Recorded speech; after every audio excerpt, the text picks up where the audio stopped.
we are joined by two amazing leaders who bring real hands-on experience building and scaling strategies that drive real results, from managing high-volume, data-driven sales operations to creating human-centered systems that drive growth. They really bring real-world insights and what actually moves the needle when it comes to sales. So while we introduce our amazing speakers for today and get the conversation kicked off, please drop in the chat your name, your company, where you're located, and when it comes to sales, what questions you really hope get answered today.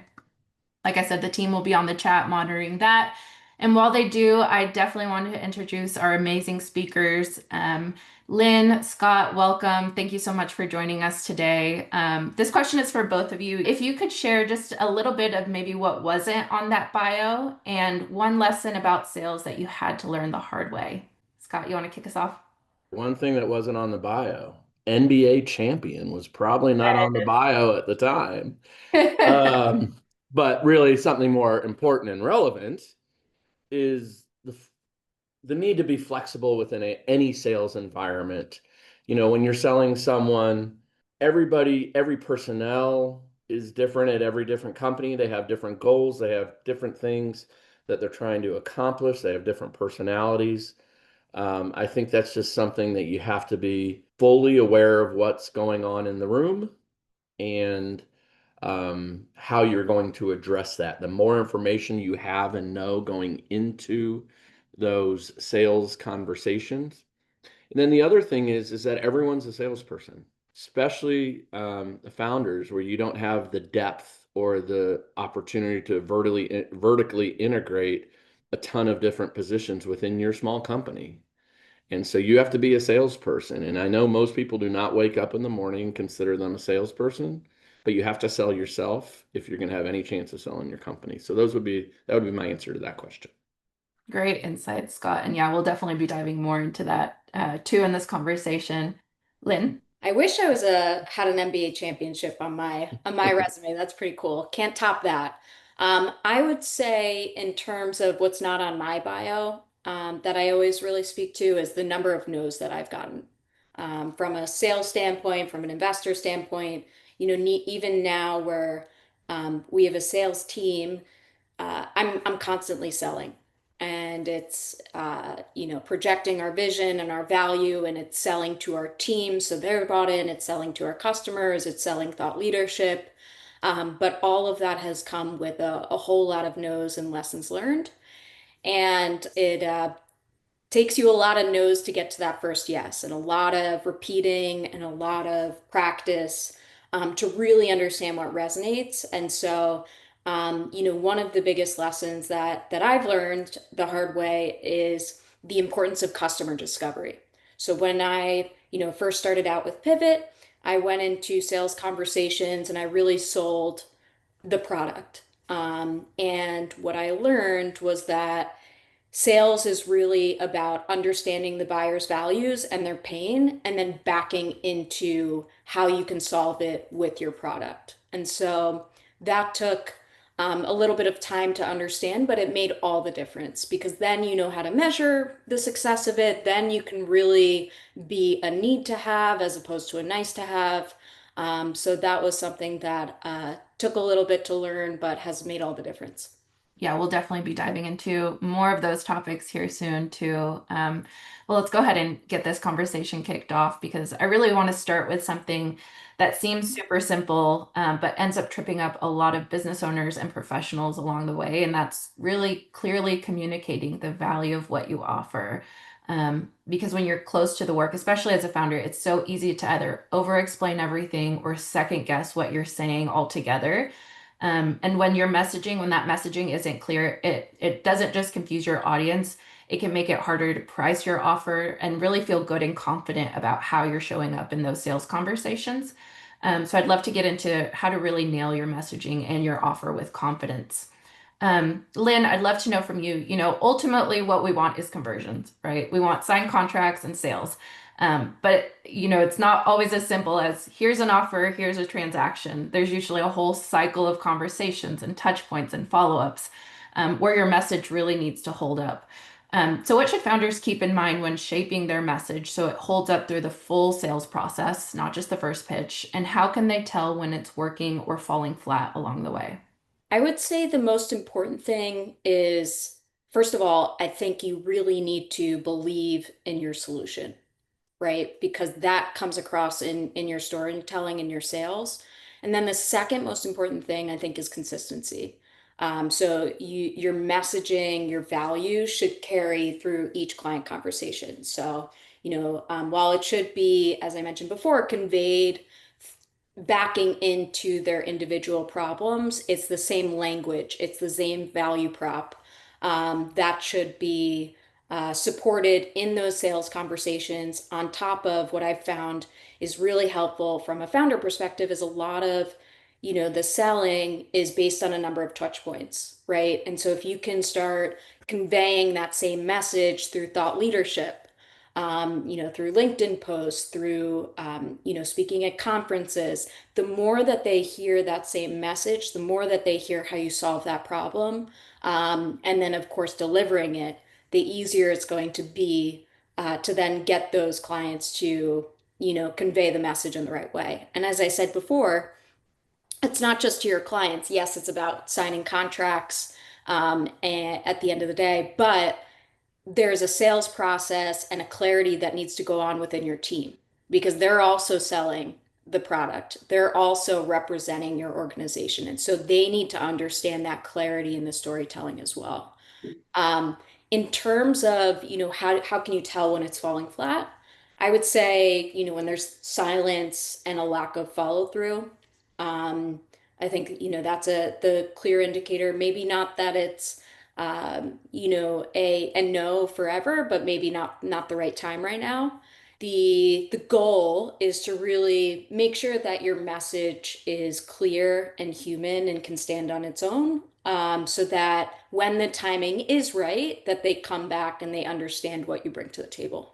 Super important. And I like what you said about just like keeping it human. A talk that we have a lot with founders and business owners is pricing.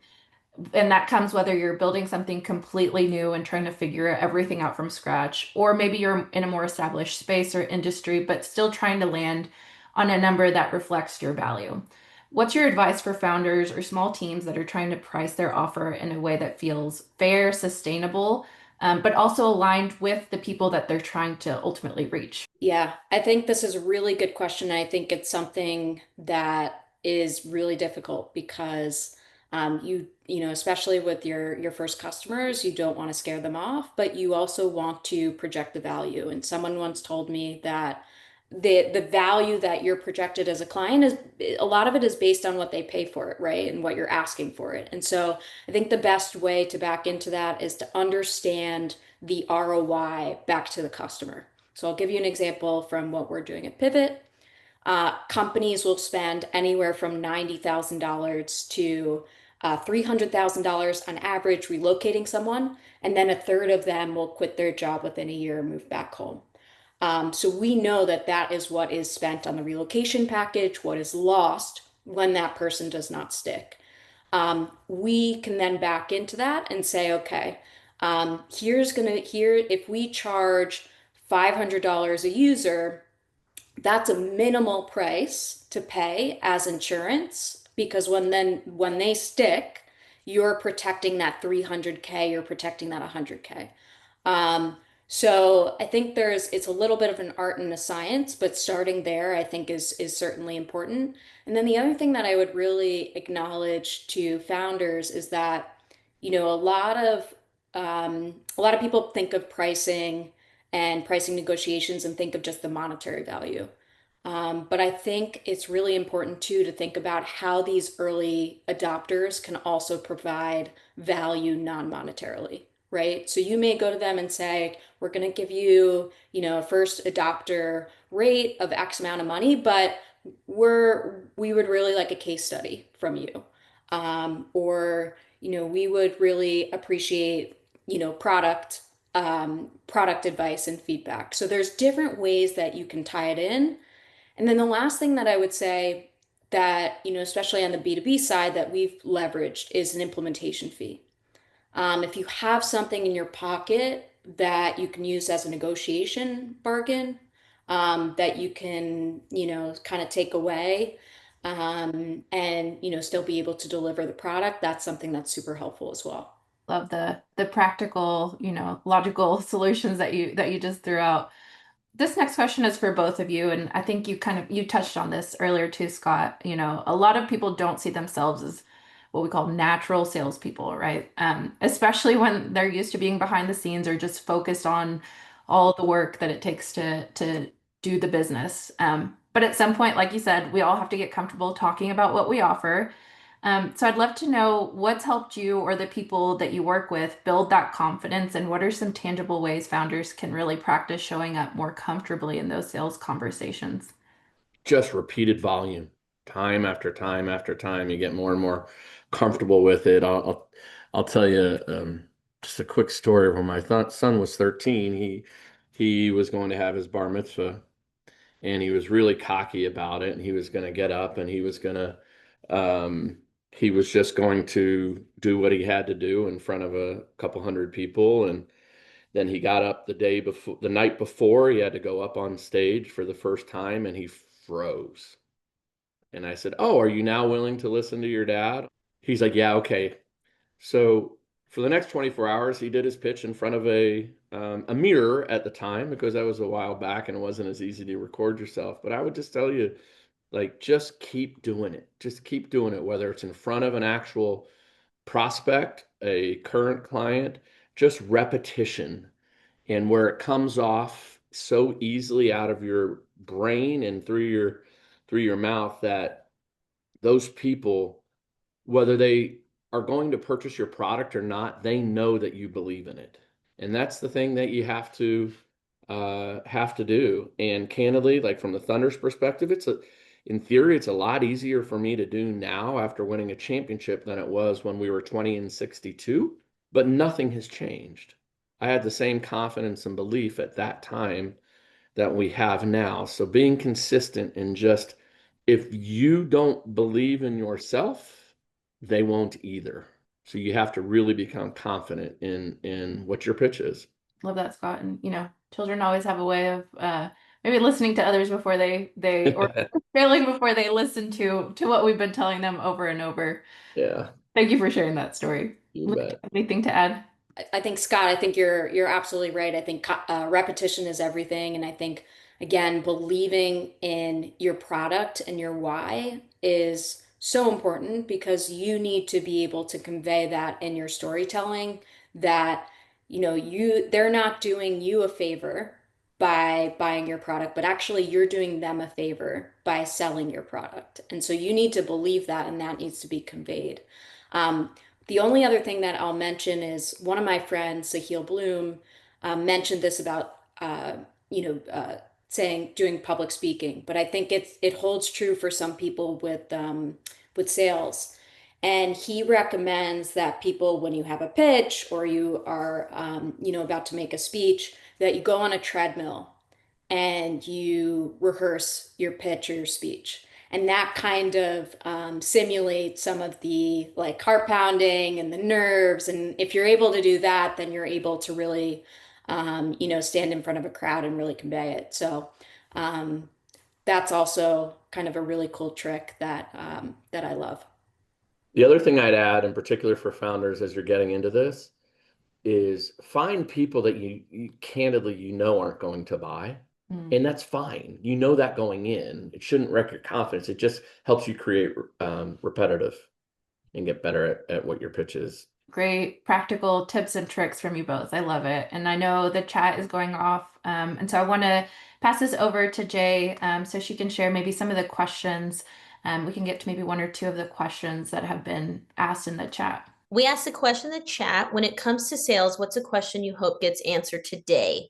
Shrajita had a great question. She said, when is the right time to hire a sales team members, and how to ensure they are the right fit for the company needs? I'll go ahead and start. I'd have I think they're two very distinctly different questions. When you hire salespeople, that's a hard one for anyone outside your ecosystem to be able to answer. It just so much depends on your financial situation. But and the quality of salespeople. So never hire just to hire. You got to make sure you have someone that can be committed.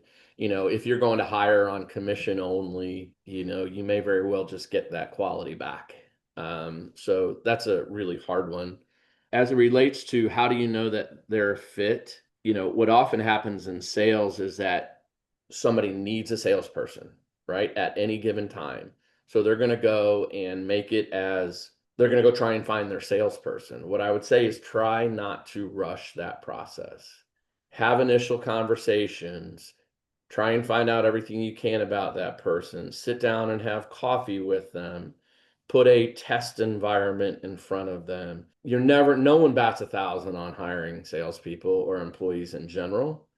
Take your time and really get to know them and try and understand what is in their DNA. Not just do they communicate well, because communication is verbal and written.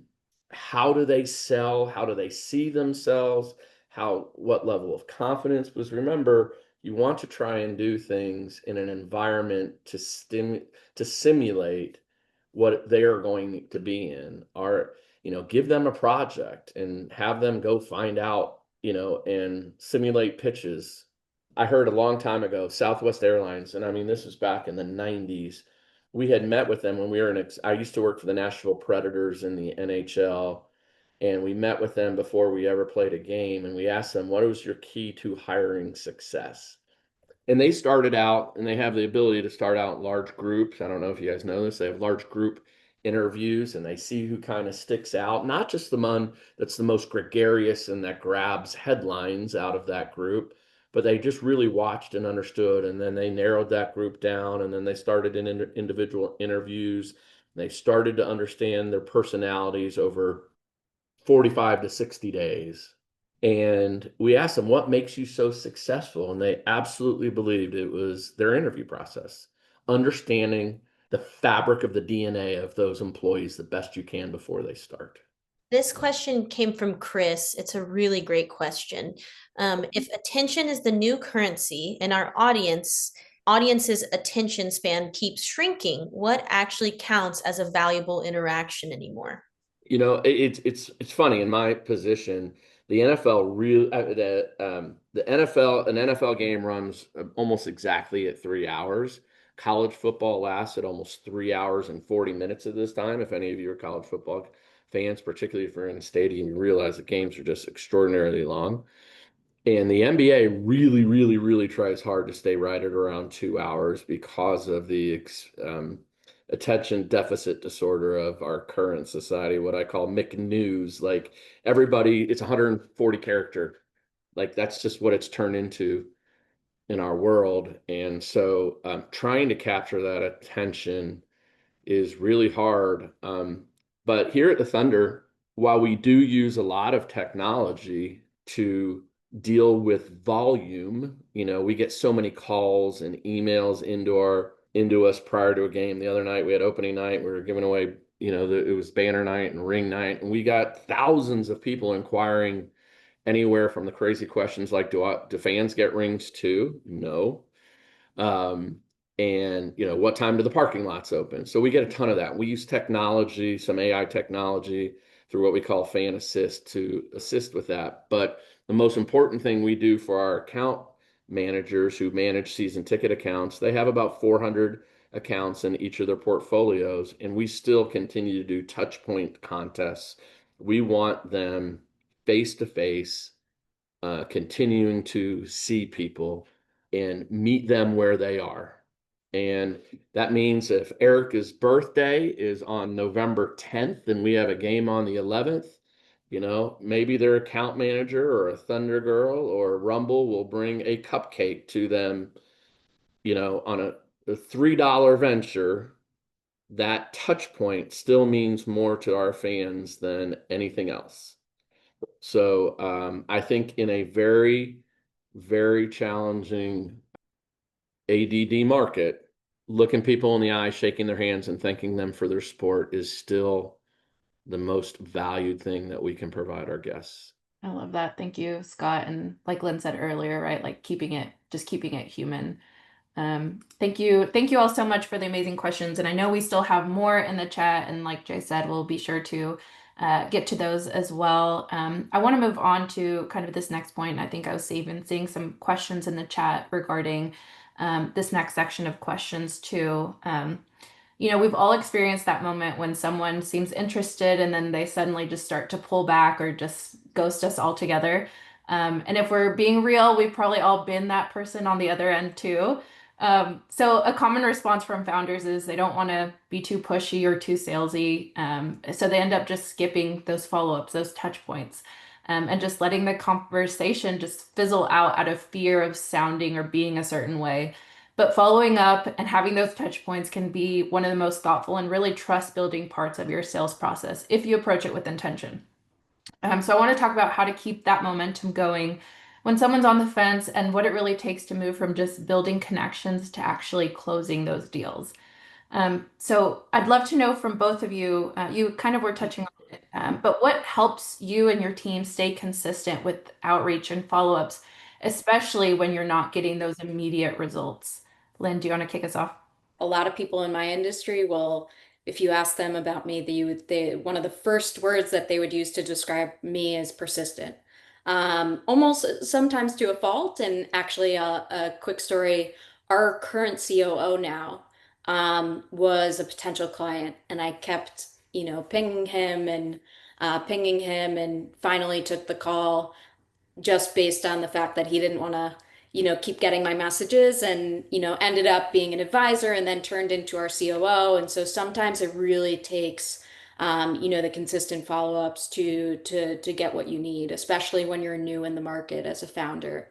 What I would say though is what's so key to persistence is looking to provide value each time. So not just following up and saying, I'm following up on my last email. Did you read what I sent out? How can you provide value to that person, right? Are you giving them new stats? Are you giving them, our specific ROI information based on the research that you find online? The name of the game is providing value. And then the second thing I would say is that we are, in a world where there's so many different mediums, talk about attention seeking, to grab people's attention and to really think about that value aspect. So I'll give you another example.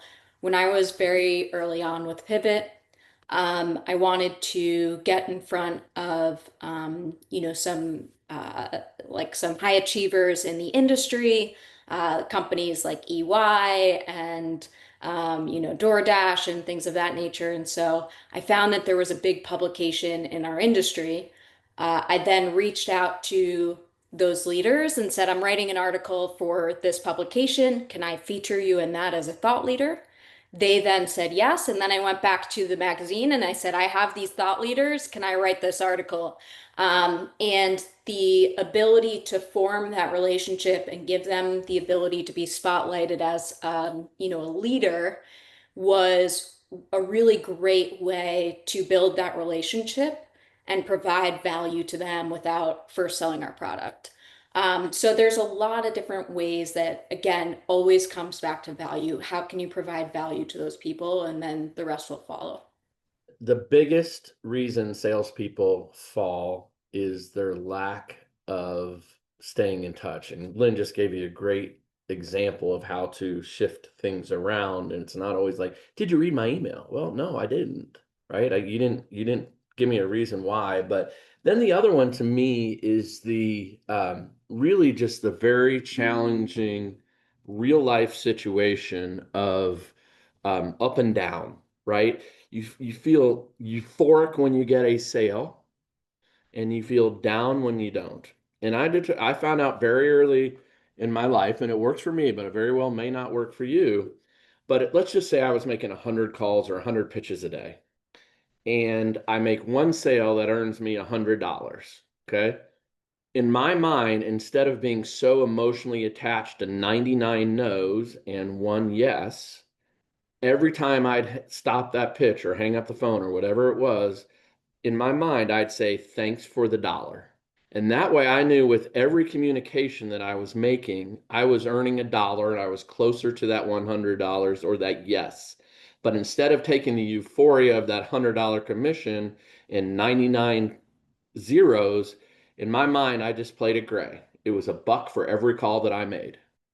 And to me, I think that's really important to be from a psychological perspective of being a successful salesperson. If you ride the roller coaster on every single pitch, you're going to break yourself.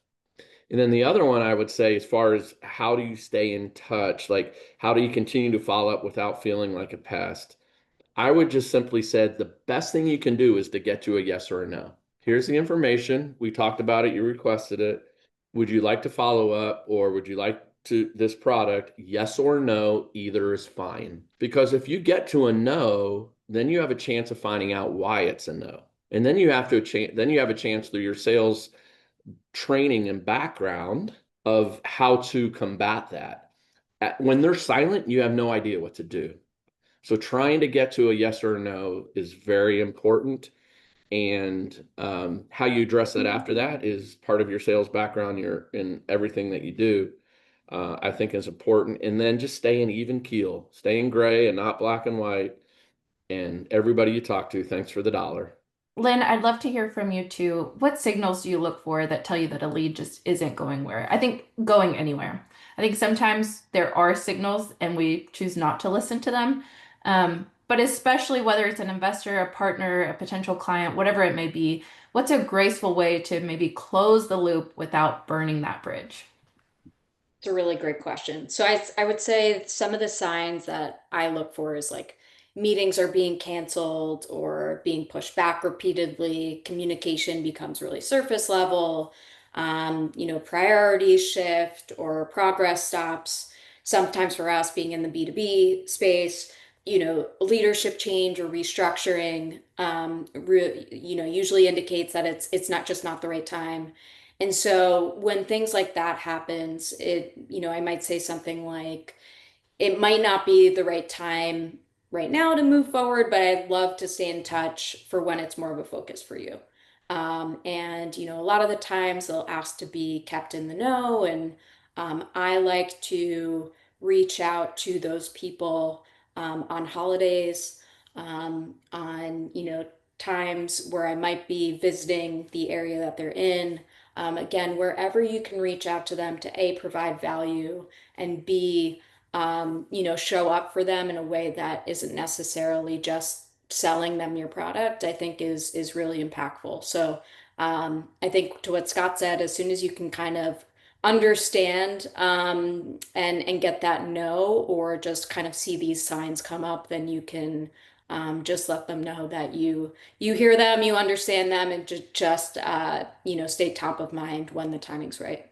And that also takes away, I think, some of the pressure on both ends too, where it's not like, okay, this person is just going to consistently try to sell me, right? I think we all know when we're being sold and when it feels like a transaction. I think that's what's key is like we all know when this feels like a transaction versus like an actual interaction. So thank you. We just have a couple more questions on our end, and then I promise we're going to get to all the amazing questions in the chat. But I do want to go into, as a founder or maybe part of a small team, you're usually the one that's wearing all of the hats. You're doing the selling and the operations and the follow-up. And so staying consistent can really feel like that uphill climb. And a lot of founders really know that they need a better system, but figuring out what that actually looks like for them and how to make it sustainable is the real challenge. Of course, the goal isn't to do everything perfect right now, but it is important to create a process that supports how you work today while also laying the groundwork for, what your sales could look like as you grow or bring on a team. So I want to talk about what it takes to build a sales system that works for your business now, but also sets you up for later. Scott, when you're trying to make sales more consistent and not just getting those random wins here or there, what are a few ways or things that you always recommend putting into place no matter the size of your team? I would say from a consistency perspective, our pitch today isn't any different than as NBA champions than it was when we were 20 and 62. Now, the perception of the product certainly may be different, but you have everybody on this call, founders have figured out what their value proposition is. And I'm sure it's different for different people. If we're in a B2B environment versus a B2C environment, we have a different pitch, we have different opportunities. But just being consistent in your benefits, I think, is really, really important. We don't sell wins and losses. We just don't. You'll never hear that. Well, you'll rarely hear that out of our sales team. But we just try and be consistent across the board with what we're doing because people crave consistency. I don't want someone to have a salesperson to have um, a completely different benefits package than another salesperson. We want them in their own way. We're not a scripting company. When we start hiring salespeople, we give them bullet points and we don't give them a script, right? We want that. And I think that's really important for every founder to know that you have to develop your own personality and script to your benefits package, your value equation.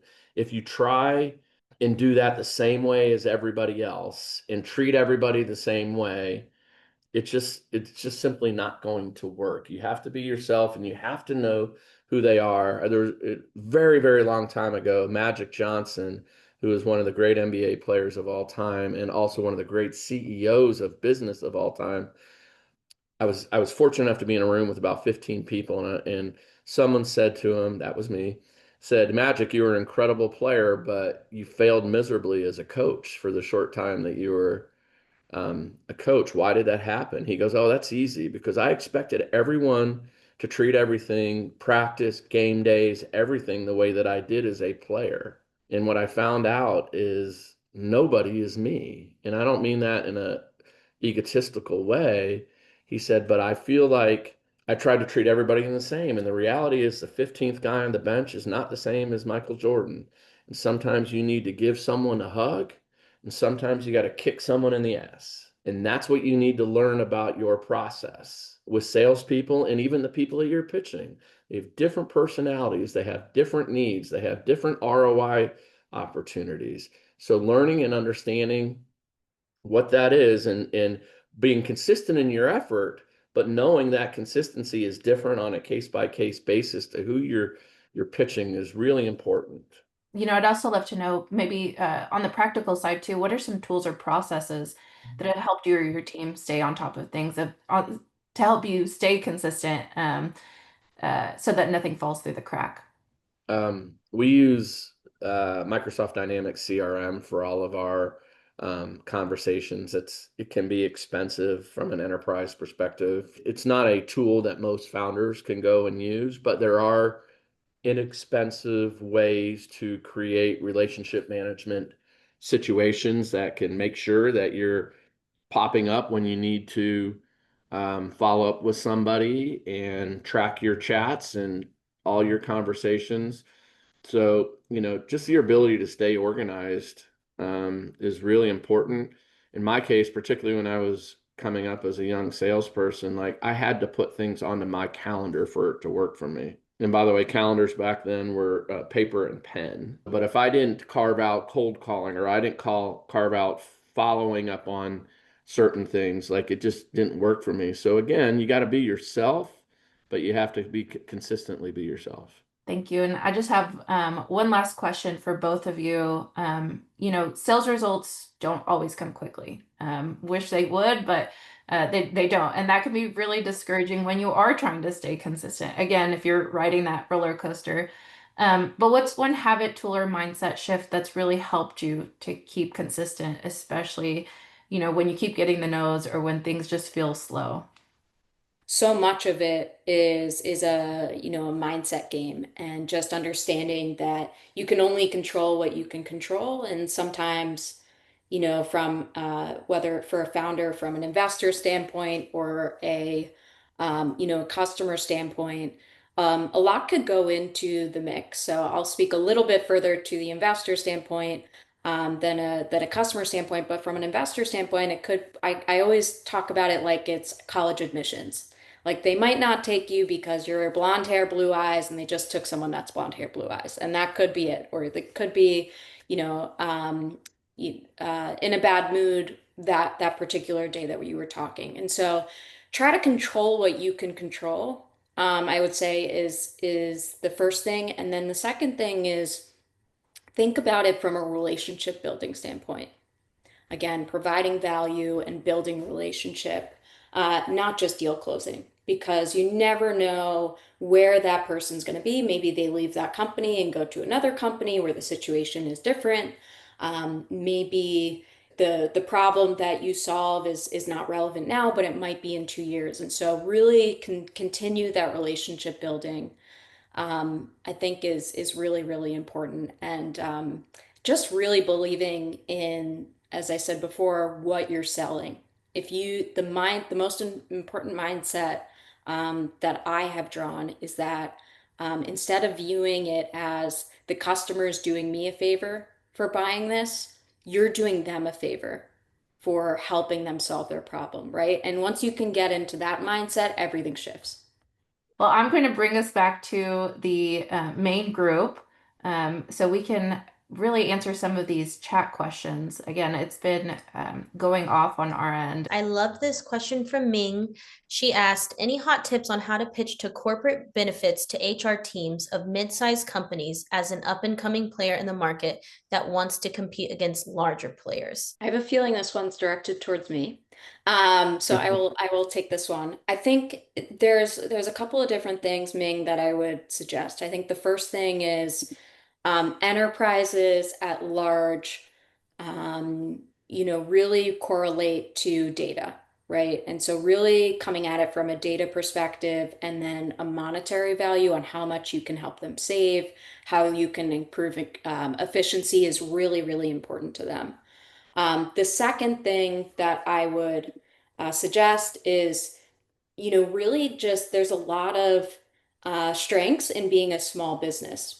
There's, a lot of even medium-sized businesses, and of course, large-sized businesses have a lot of red tape to jump through when they want to put an initiative in place.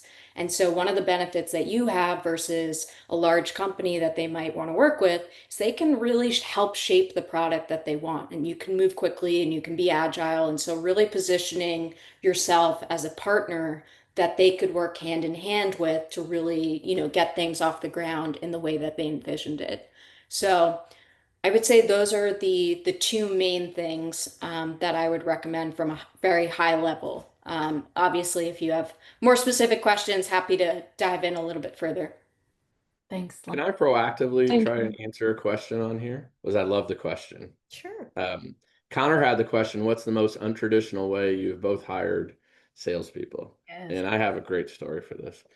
I was working for the Philadelphia 76ers at the time, and somebody came in the very annoying way and just waited in the lobby because he wanted to meet me and hand the resume to me. And so our receptionist is telling me this. And then an hour later, she's like, he's still here. And then 2 hours later, he's still here. And 4 hours later, he's still here. I'm like, okay, well, maybe this guy's persistency is enough to at least go out, shake his hand, and get a resume. Between the fourth and fifth hour, we got a big delivery of boxes of game programs to our office. And he went and started helping the people take those boxes off off the truck and move them into our conference room, like 80 boxes of programs. And then he went and sat back down in the lobby waiting for me. And the receptionist called and said, he's still here, but I got to tell you something. And to me, like not just the persistency, but the fact that this guy was willing to do something that most people would never see gave me a little idea about his character. And 11 days later, I hired him. So what can you do different? What can make you stand out? And I like he would have had no idea that was coming. He just did it. He didn't ask. He just went and helped them like he was an employee, and that stuck out to me. So that's my answer. And when I saw Connor's question, I'm like, okay, that I have the answer for that one. What can you do different? Because, tons of people are going to have similar information on LinkedIn and websites and all of that. but what can you do to differentiate yourself from the people that you're competing with? Absolutely. And we had a great follow-up too. Did he end up being a good hire? Funniest part about this entire story is a perfect example how a mentee becomes better than the mentor. That gentleman is now the president of Monumental Sports and Entertainment and is the president of both the Washington Wizards in the NBA and the Washington Capitals in the NHL. Wow. From little William Patterson College in New Jersey. So when I tell you that's a great story, it's a great story. Yeah, thanks for sharing. Lynn, do you have any thing you'd like to add to this question? Certainly don't have any stories like that. Most of our best hires, and this is not untraditional, but most of our best hires have come from referrals, like from our network. And I would just say, from a founder perspective, because I think this was asked earlier from the standpoint of, how do you know if this person is a great fit? I think from a founder perspective, and when you're thinking about your initial hires, something that's so important is, yes, are they a fit for the job? Are they going to take your company from 0 to 1 or 1 to 2? But do they represent our company well? Right? Do they walk the walk? Do you feel like they are an extension of your company? And so one of the ways to kind of get to the bottom of that is obviously if they've lived your problem before, they provide that passion and unique experience that they can speak to, as Scott said before, from a sales perspective and really feel passionate about it. But just making sure that, if it doesn't come from someone that you trust, that you follow up and you find some references and you really, dot that I and cross that T, because it is really expensive, especially for founders, to invest in the wrong hire. And so, hire slowly, fire fast. If it's not the right fit, I think that's extremely true, especially for someone that is going to be the face of your company for all of your commercial. Thank you both.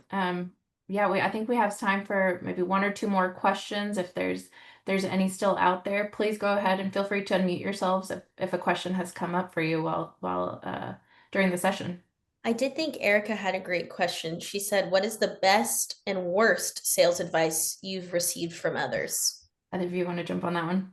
The best sales advice is one I've already passed along today about the thanks for the dollar, like staying consistent. I mean, I I tell that to every salesperson I ever run across, particularly for new salespeople. I think just emotional consistency that it allows for, I think is really important because if you're riding the roller coaster, it's not great for anybody. Then you don't sleep or eat well. Like you have so much invested in your success. Handling what you need to do emotionally is really one of the most important things you can ever address. And then I would say the worst advice I ever got was maybe could be a yes. And there is some truth to that, but I can tell you maybe is far more often a no. And so getting to a yes or no, either one is fine, saves you and that person a lot of time and energy. Because if you keep investing in maybe, then you're investing your time, which is the most precious thing you have. So getting to a yes or no and not investing in maybes is to me something that I actually at the time thought it could have been valuable, and it turned out to be the opposite of that. Great points. Lynn, any best worst advice? Yeah, so I would say probably from the best advice is stop trying to sell and start trying to understand. And I think this goes back to what I was talking about before, really understanding what they're prioritizing, what their problems are, because A, then you understand whether it's worth either of your time. But B, you can back into it and provide more clarity and focus to, the conversation.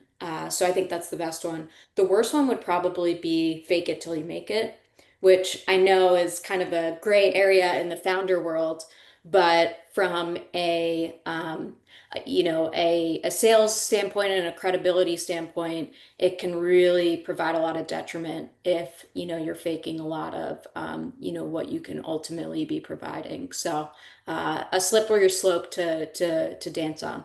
Great point. And I think both of those, the maybes and the fake it till you make it are things that are shared so often. It's almost like the group has decided that like, yes, this is the way to go. And especially on social media where it's just like, all the flashiness and just showing the big successes. So I really appreciate you both sharing just like the real human side of selling. Thank you both so much for such a great session. And I think there was a question, but how heavy is Scott's hand now actually just came through.